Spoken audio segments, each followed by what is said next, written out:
Christ, I muttered to myself as the first flakes of snow started to fall.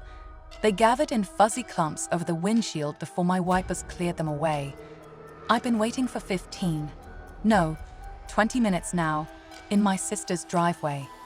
Had I chosen to wait inside with her, I'd have been dead by now thanks to her 2 gray cats.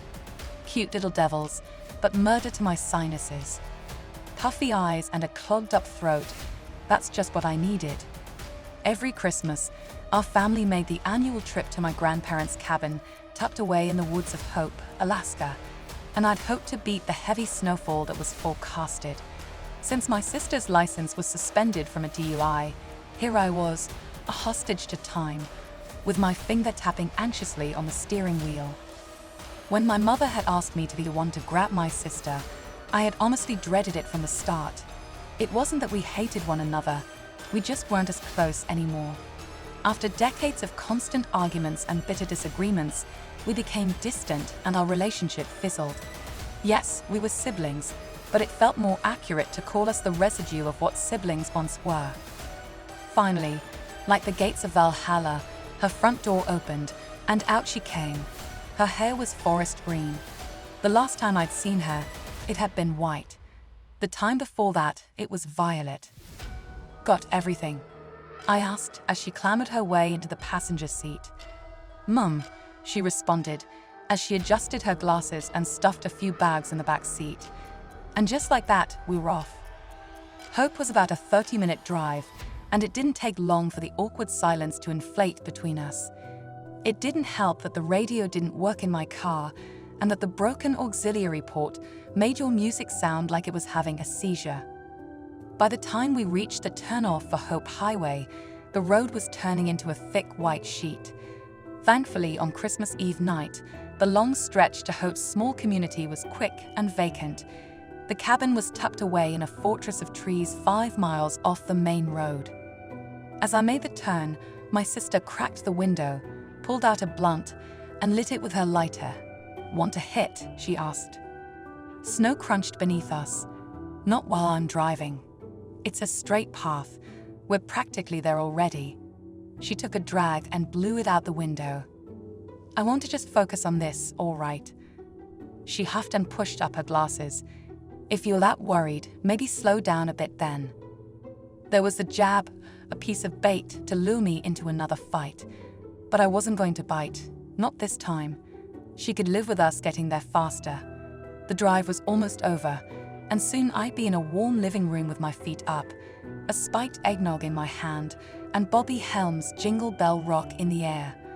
I could already hear Uncle Jed spouting off one of his crude jokes. "Why does Santa Claus have such a big dude?" My sister shrieked, jabbing a finger in my side and whipping my mind back to the windshield. The car had just finished winding around the thick trail. The large body of a reindeer stood in our path. Eyes wide open and blank, it didn't move as the high beams found it. Snapped into a panic, I twisted the wheels in a desperate swerve. The car veered greasily to the side in a fine spray of slosh. The reindeer, also known as a caribou, remained still, even as the bumper sewed inches from its nose. We came to a crunching halt off the main path.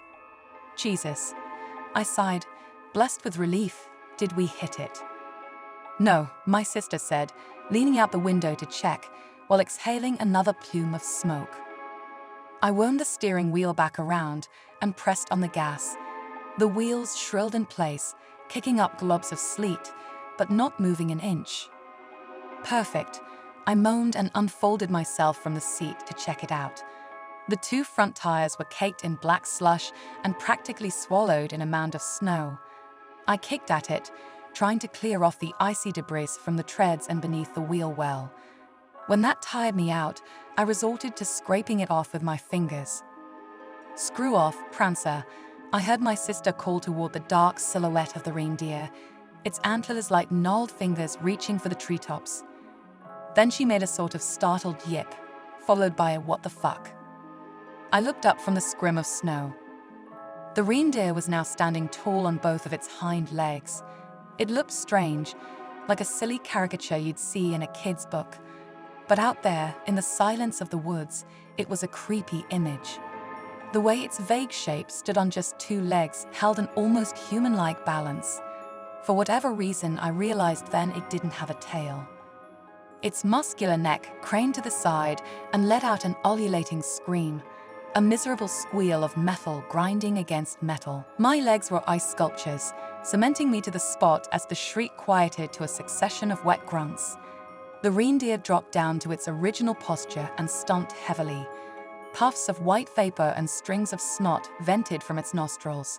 I was no hunter, but it didn't take a lot to tell when a pissed-off animal was about to charge. I leaped for the driver's seat, pulled the door open, and slammed it shut just as a muffled thud of hooves reached me. Antlers scraped the door as its large body practically flew over the patch I'd just been standing in.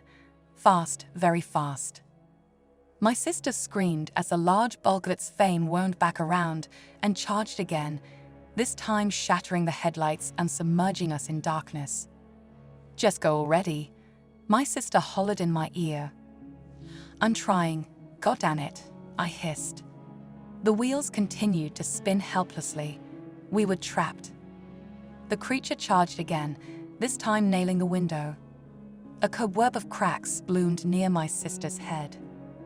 I searched for anything, literally anything, that I could use as a weapon. I was never really a gun enthusiast, but at that moment I'd have shaved my head and joined the secular monks if it meant having a Glock in my hand right then and there. After rattling the car once more, the reindeer finally appeared to lose interest and disappeared amidst the cluster of trees. Granted some time to breathe and think, we phoned our dad and told him about the situation. He was going to come down in his pickup and get us unstuck and out of this mess. I looked over at my sister, who was taking long and steady breaths between her fingers. "Are you all right?" I asked. "What do you think?" she grumbled. "I told you to slow down."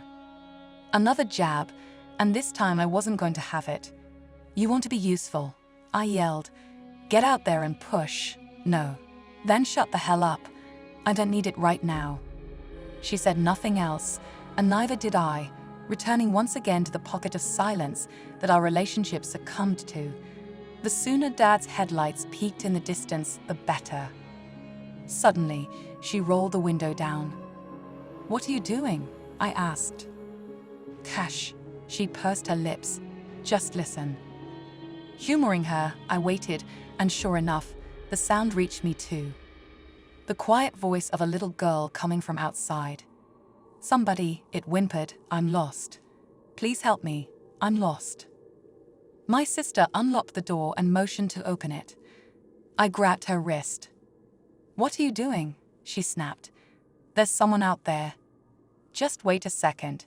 It's weird, isn't it?" The voice continued to whine, choking between sobs and pleading for someone, anyone, to help her. I didn't like the way it sounded.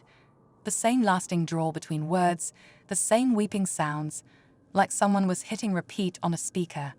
Something wasn't right, and my instincts were hoisting red flags left and right.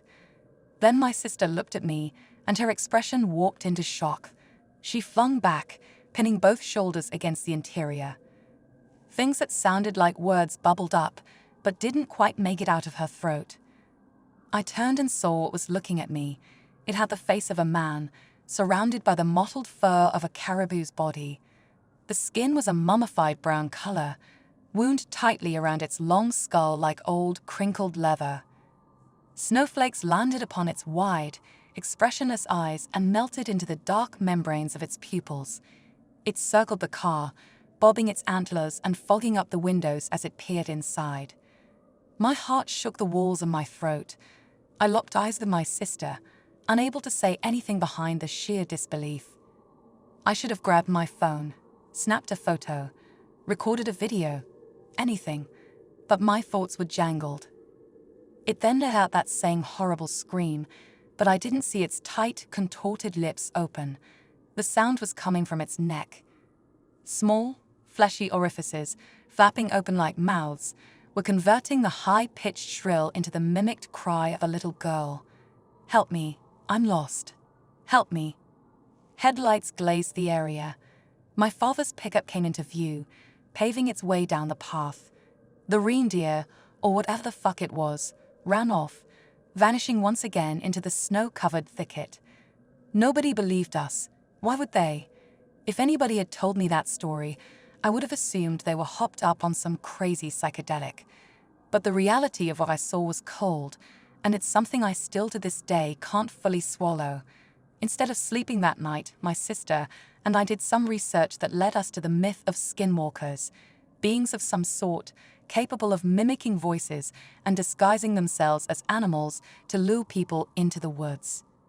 After reading other accounts, there wasn't a doubt in my mind what we'd witnessed out there. Every so often that night, I'd stare out the window and eye the yard, wondering if I'd see that leathery face watching from the tree line. Neither I nor my sister ever made that trip again, much to the frustration of my family, but there was a silver lining.